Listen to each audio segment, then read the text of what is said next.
apparently, my partner, Eric Hernandez, has a problem with PFF Pro Football Focus. So why is this? Because it's like when something ceases to become a tool and more becomes a way of life or a deity. Like, oh no, according to Pro Football Focus, this quarterback who actually won 13 games is not good. He won 13 games. When they talk about, especially in New England, oh, well, Bill Belichick proved that you win with defensive backs and you scheme pressure. Well, guess what? Not everyone has a Bill Belichick on their staff. Not everyone is coached by Bill Belichick. You can't use the exception to prove the rule. And I get so tired of, analytics and these nerds that try to make you feel bad because your team won, but they didn't win in the numbers and they didn't win in the mathematics. You know what? Football is supposed to be fun. 16 weeks. If you're lucky, you get more. Let's enjoy the games. If your team wins, who gives a shit what their numbers look like? Right. The only numbers I give a shit about are wins and losses.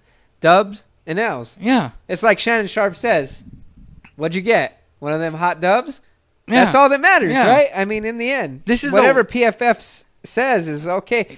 Number one, this is man's football. This is the way I feel. This is pro football. This is not college football where you get points for style points. You get points for stacking wins and getting in the playoffs and winning a Super Bowl. Exactly. And it's just so agitating to hear people say, wow, you won, or if you lose, well, you should feel better about a loss.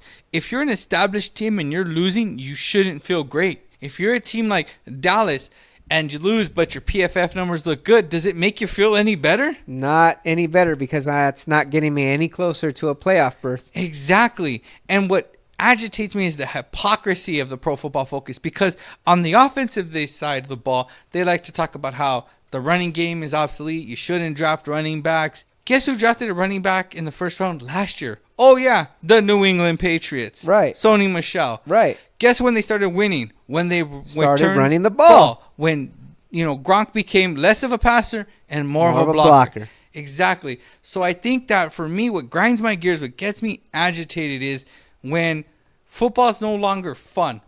And I'm speaking on a level. Everyone goes to work. Everyone has a hard job. You just want to enjoy some football. You don't want to worry about it. If you're doing what me and my co-hosts do, you want to know some numbers. And that's great. But never let that overshadow a win.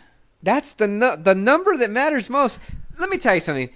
If I told you, hey, Jimmy Garoppolo's numbers are going to suck, he's going to throw for 1,500 yards in a 16-game season, but you went 11-5 and made the playoffs, are you going to feel bad? No, I'll take that 10 out of 10 times. Right, because why? You get to witness a playoff game. You get to see your team challenge the cream of the crop in the NFL. They're going to go up against the great coaches in the NFL, the great players in the NFL, and you're going to see your team and see where they stack up. And it doesn't matter what PFF says and how the numbers stack up to whoever. It doesn't matter. When analytics come above wins, it's ridiculous. And we are in a results-driven league because we're results-driven people. If you come to me and you say, oh, how'd your job interview go? Well, I was able to show them that I had a degree and I did all this, but did you get the job? Well, no, but then you didn't succeed. Right. It's a ghost. Did you get the job? Did you land the hot chick? Did you succeed at what you wanted to do? Did you win games? I would rather have a crappy PFF thing and go 13-3 and be told I was wrong and enjoy the playoffs. Then again, you have to remember Chris Collinsworth is the guy that runs PFF.